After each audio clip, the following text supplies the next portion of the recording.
as much as possible in all directions. I'm going to sit down and not stand, so I'd like for you to have a view and stuff.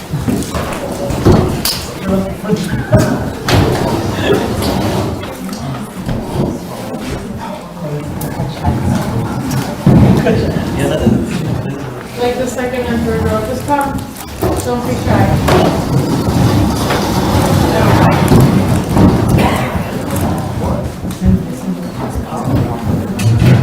Center for what? Oh, it's not group. It's all over. You feel this good at all?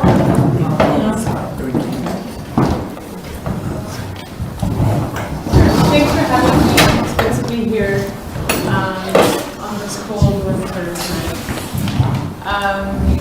So we are going to talk about the second greatest commandment, and I actually have been wanting to give a talk like this since 2012.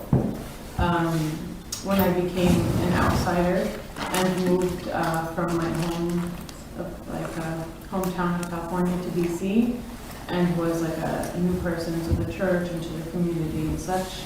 And now I found myself continuing to be an outsider into this lovely community that's welcomed me. So this is like really a lot of discussion and stuff, but I hope you'll love it. So we're going to start with reading this passage. Can someone read it for us?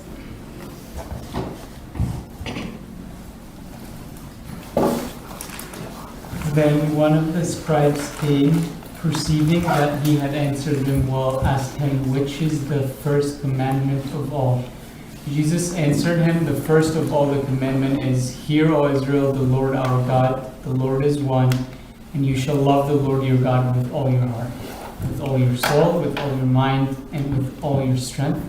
This is the first commandment, and the second like it is this, you shall love your neighbor as yourself. There is no other commandment greater than this. Okay, so we're going to focus more on the second commandment. Obviously, that first commandment is key to Christianity. I'm going to focus on loving your neighbor as yourself. So the two greatest commandments, involve love. Why does God care? Why does God care so much about love? God is love. That's my first answer. Why else? Is that why he made us? To love us? Because he loved us? So he loved us and was motivated to create us. So he's kind of showing us his motivation and asking us to do the same. Any other ideas? Why does God care so much about love?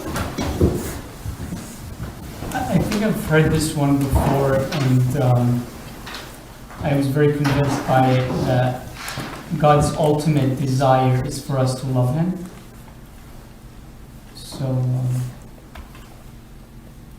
Very good. Where do we turn to in the Bible when we want to learn about love? John? Where in John? The first epistle? Oh, you behold what man of love. Well, I don't know exactly. Where else? First Corinthians? Yeah. Okay. 1 point for you. Would you like to read the passage? If I can see. Though I speak with the tongues of men and of angels, but I have no love, I have become sounding brass or a changing cymbal. And though I have the gift of prophecy and understand all mysteries and all knowledge, and though I have all faith so that I could move mountains, but have no love, I am nothing. And though I bestow all my goods to feed the poor, and though I give my body to be burned, but have no love, it profits me nothing. Thank you. It's a very harsh statement. If I don't have love, I'm nothing. That's really what are we doing on this earth if we don't have love in our hearts? Many of us go on trips to go feed the homeless or visit the poor, visit the sick, but really without love in our hearts, for everyone, not just specific people. It's easy to love the people who are next to us and who are our family and our friends. But if I don't have love in my heart, I'm wasting my time. and we can't have a two-faced heart in front of God. I like this passage also because it's like, you can do miracles. And like in another translation, it's like, gift of prophecy or miracles, you can do miracles, and if you don't have love, nothing. It brings it back. Think about it, wouldn't the world be so different if everyone in this world had love? What comes to mind? There would be no wars. No wars? Politics. Black Eyed Peas, or the Yeah, there wouldn't be that song. There wouldn't be a Holocaust. There wouldn't be like any school shootings or hospital shootings. There wouldn't be church attacks. And my last one was the driving in. I observed something that happened at a meeting similar to this. Actually, Tony Gergis started a meeting in California called Endless Possibilities in Christ. EPIC is like the acronym that they go by. And I had a friend there who noticed a newcomer from across the room. And after the meeting, she went to go introduce herself and say hi. And that girl just like broke down in tears right away. And I never really found out like what happened. But I'm like, why did this girl just like cry all of a sudden when my friend went up to her? Like, was she okay? Was something wrong? Did she need to talk to someone? Or like, did someone just actually care? And she just realized that and was overwhelmed by it and started to cry. So that was something very touching to me that, occurred, and I'd love to expand on that. So we touched on God made us because he loved us. Why else did he put us here on earth? Like, as in, like, what's our purpose, our larger purpose here?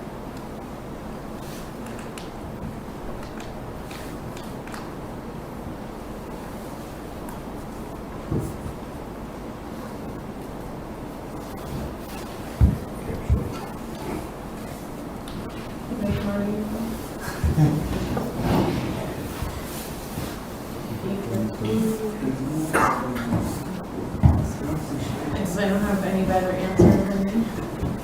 No, I think that as I said before, to love him and to choose him over the world, basically. That's just my opinion. Okay. How about in the world? Yeah, so I think that's the first step, and then we take the second commandment, loving others, and that part of that is like showing them God's love for them, whether they're Christian or not. I think part of us loving them is showing them that God loved them first. That's what we do with evangelism. It kind of reminds me of that verse, like, if you hate my brother, you hate me, and if you love your brother, you love me. So it's not just about like basic level loving your neighbor. It's about when you show love to your neighbor, it's as if you're showing love to God. Yeah. And in Matthew 25, in the parable that Jesus is telling about, or he's talking about the end of times, and he says, to the sheep, like, enter into the joy of your Lord, because when I was hungry, you fed me. When I was thirsty, you gave me a drink. And to the goats, he says the opposite, like, you're not coming because you didn't do these. In so much as you did it to the least of my brethren, you've done it to me. Okay. So we're here to serve him and to serve his people. Okay, that's another purpose. I think also just living a life of love and in love. I think that the story of redemption, the fact that he came and was incarnate and died and rose, is a story of love. I think all over the Bible, in the movie Christ, Paul the Apostle, like Luke asked him, like, how can we sit around and watch all these atrocities, and he's like, shouldn't we do something? He goes, no, the only answer is love. I think ultimately it's living in love with him, but also reciprocating that and loving those around us. And if we love him, then we live in love with really anything. So it's not just so is it just a relationship between me and God and loving him and that's it? Would it be the same if you were the only person on this earth called to love God? It's about proclaiming his love to others. Yeah. And expanding his kingdom. And bringing others to him, or even bringing God to them, which we do through love. And the reality is that on Judgment Day, God's going to bring up those times when,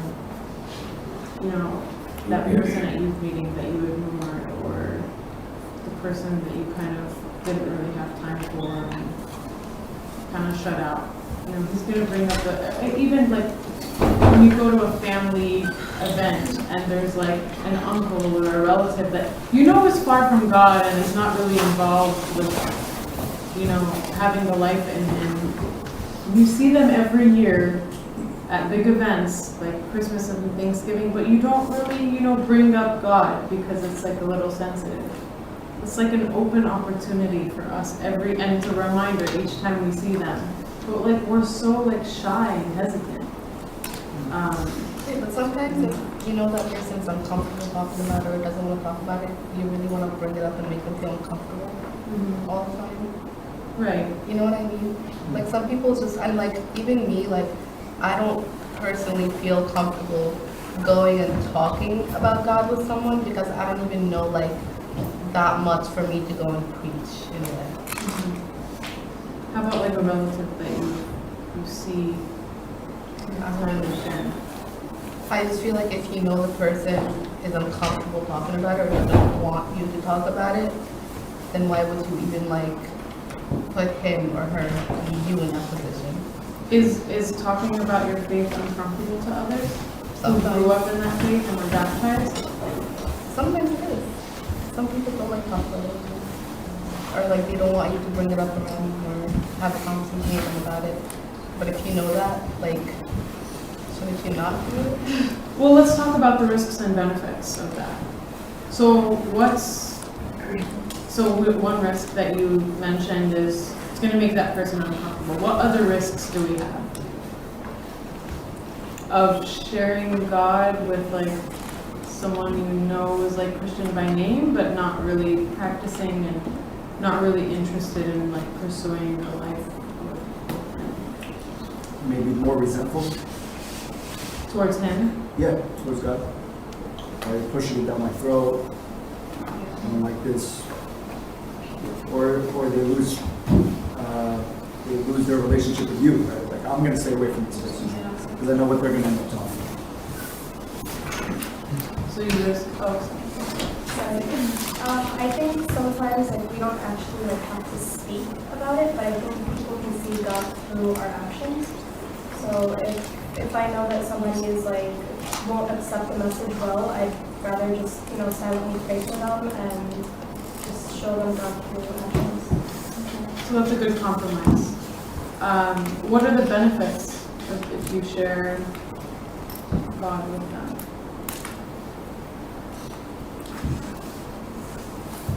You plant the seed, and then like even if they are uncomfortable, that discomfort can work. God can work through that. Planting the seed.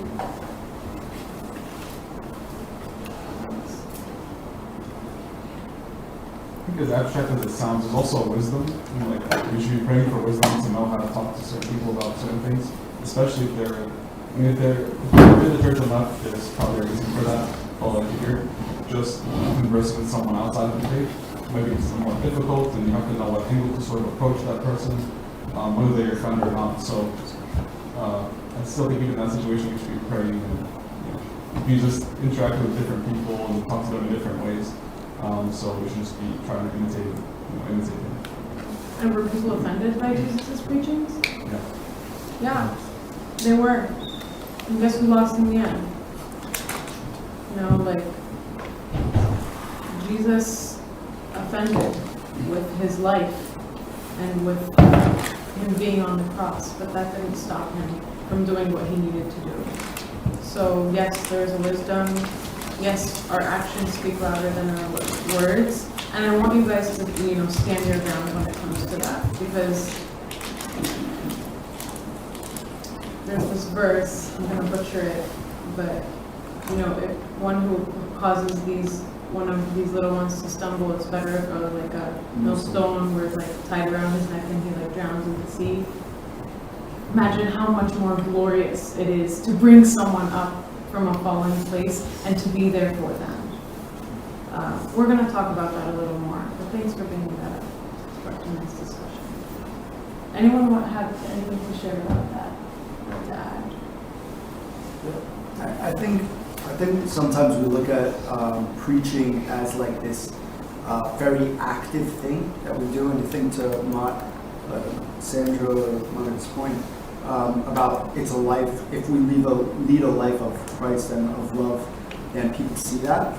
But I think also changing the perception of what Christ gives from just a doctrine and you have to follow this or you end up in hell or heaven or whatever, but like looking at Christianity as a religion of hope, like it gives people hope. It gives people like a chance to get outside of their regular challenges or struggles, and then shows them what's after, shows them the life they could have with Christ. And I think in like a purposeless world that we live in a lot of the time, or a world of like sadness and people are just kind of empty and are like looking, you could be that, or Christ is that answer, and you being there and having that conversation could be that answer for them. So instead of like being like, I need to make sure they believe this, or I need to make sure they know Christ after this conversation. No, just maybe it's just I want them to be hopeful after this conversation, right? And you telling them where you get your hope from, and leaving it to them to search it or not, could be a good way of going about it. But a lot of religions don't give hope to the believers. What other religion doesn't give hope? I think Christianity gives hope in a different way, because we're not a religion of like rules and of like laws and like you have to do this and we're going to count how many times you pray and we're going to count how many times you do this and this and this and this is the way. No, like this is a religion of love, and you follow this person who loved you and loved you first, and you find hope in that person, and everything else will be okay. It's a different doctrine. It's a different religion. Sorry. I think also like the hope that we have for eternity, and when someone is going through a rough time, and we know he says in Revelation he will wipe away every tear. That's a prophecy. People have hope in that. They see the miracles that Jesus performed, and they can put their hope in God healing their problems, or staying with them during a rough time, or even in prayer. Prayer gives us a lot of hope. God gave us prayer just so we can talk to him and allow us an opportunity to just voice what we want to say to him. And a lot of time it honestly ends up being a bunch of requests. Please God, do this, do that, help me with my final, and take care of Marafshe, and help me to find a job. But God's like, okay, I'll take it. Like if they're gonna ask me for stuff, at least I'll take that form of communication, even if it's just them requesting things. So I think that there's a lot of hope in Christianity that presents itself. Okay, so some of you may look at your surroundings. This is going to apply to some of you guys. It doesn't apply to me. Raise your hand if it applies to you. Do you ever look around in church and you're like, I don't know any of these people, like where they all come from. I grew up in this church and kind of don't really see that many familiar faces as I used to. Does that apply to anyone? Your church can get filled with all these like different people. Okay. Would you say you know more than 90% of the people in this room? Yeah. We're kind of in a bubble. Yeah, would you say? You're not really in a place where you don't know the people. very comfortable. Now imagine the opposite. Imagine you were me. You don't know half the people's names of their commitments. And you kind of like don't know like who to say hi to, or like trying to remember someone's name but don't want to be awkward about it. Wish you had a yearbook. So how would you approach someone? Like say the whole room was filled with, like you were like me. What do? You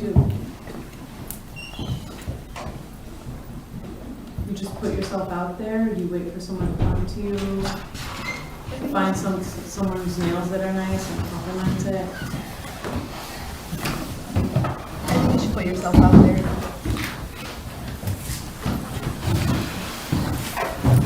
What else? Different people have different personalities, so for some people it might be easy to like enter a group of people and say, hey, hi, my name is, whatever. And someone else, it just might be impossible. They just can't get themselves to do that. So I think us, we should take a look at ourselves, realize that, understand that some people are different, and try to include them. Now imagine now the opposite. Now you are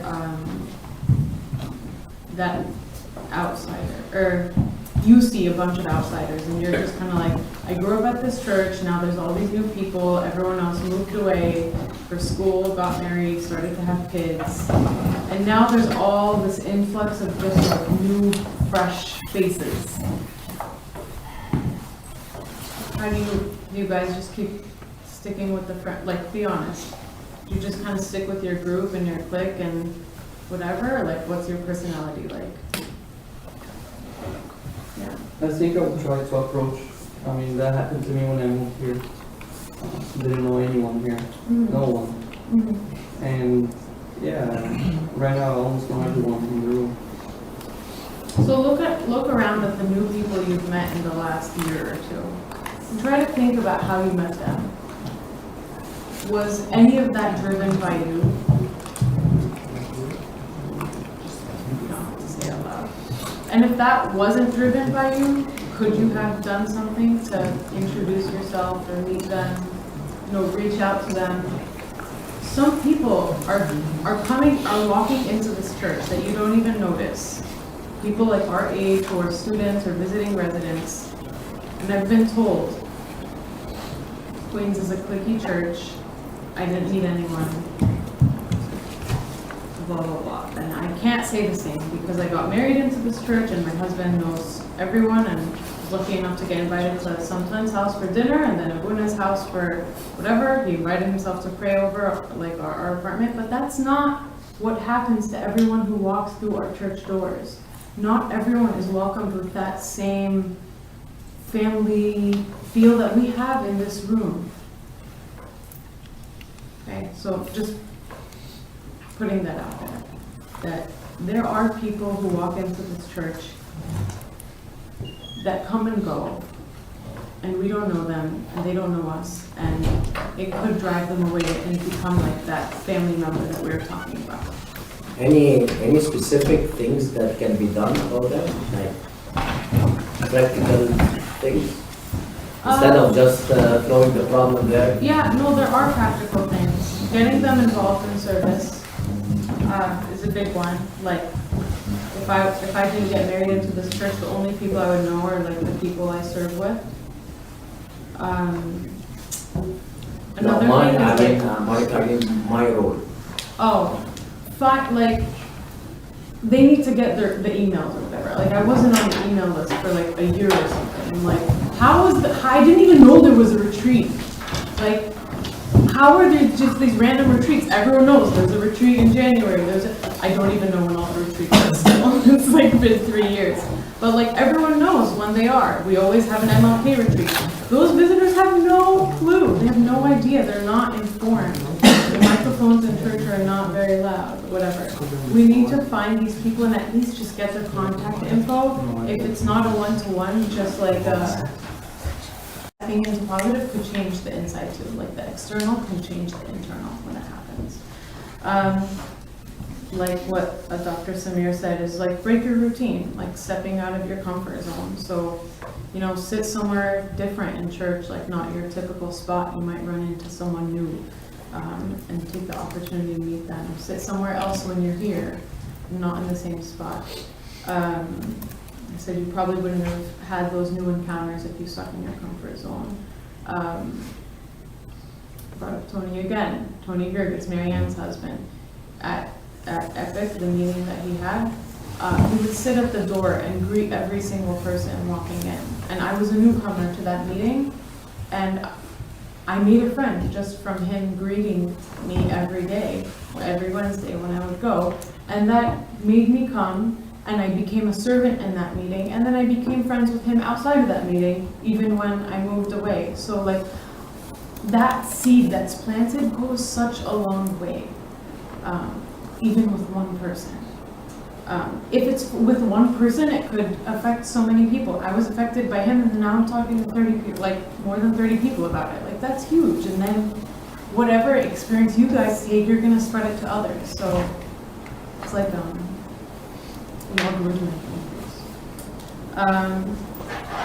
You guys ever seen like that hashtag no new friends?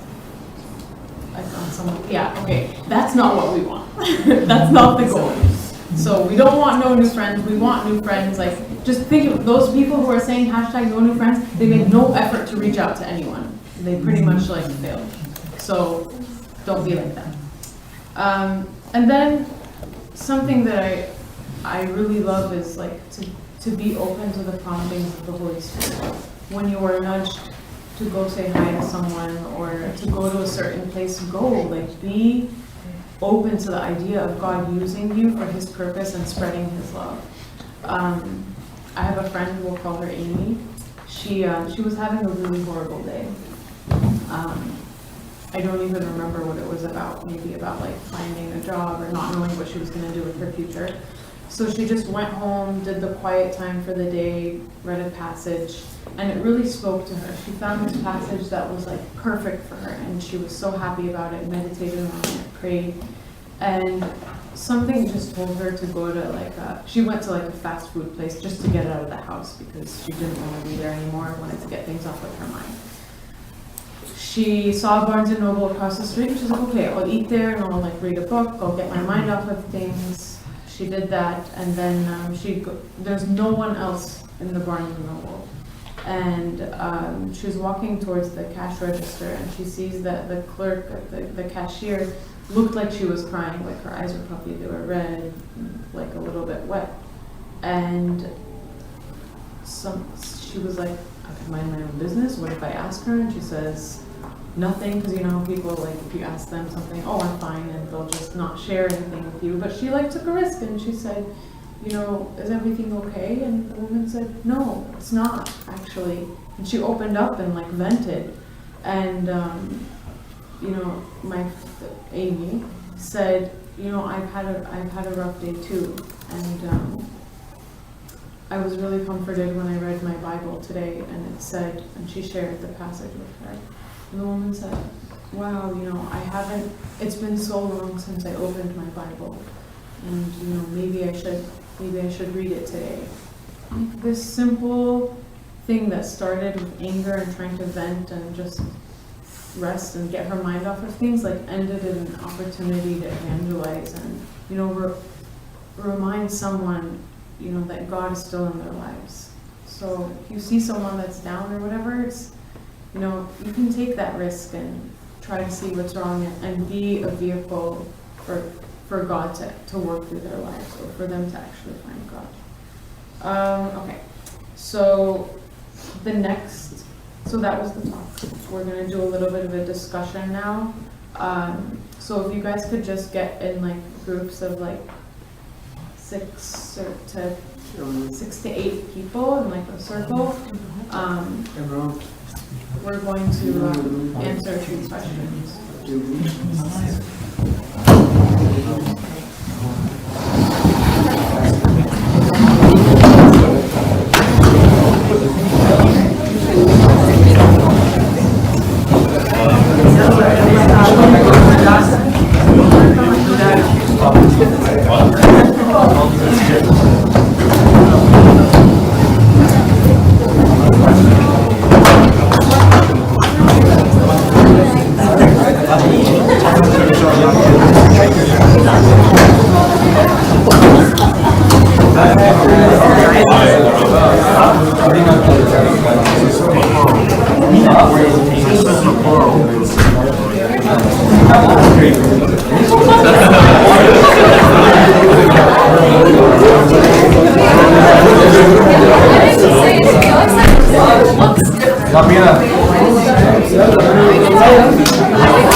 The first question that I want you guys to answer is, what is keeping you from reaching out to others in your own life?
What is keeping you from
Guys,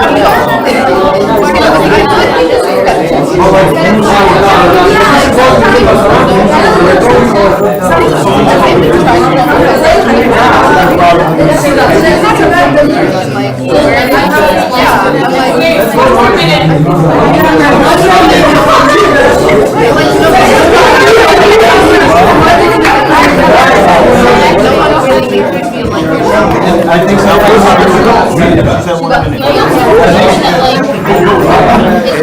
I think sometimes too,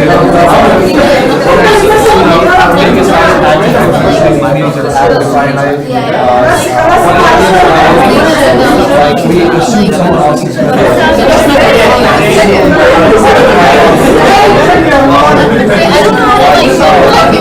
we have this insult that somebody's it's like really easy to be nice.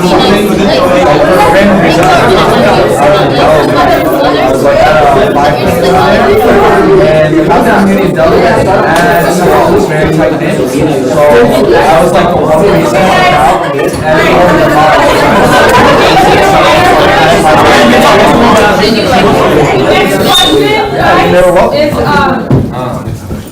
what qualities do you see in yourself that will help you in this ministry?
I think for me it's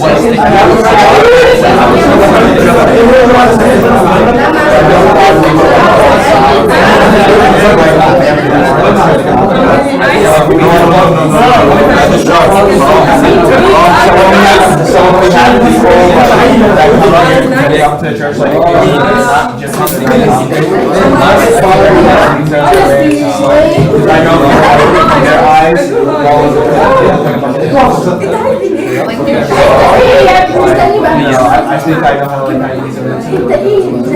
All I heard was computers.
When we love our neighbor as ourselves,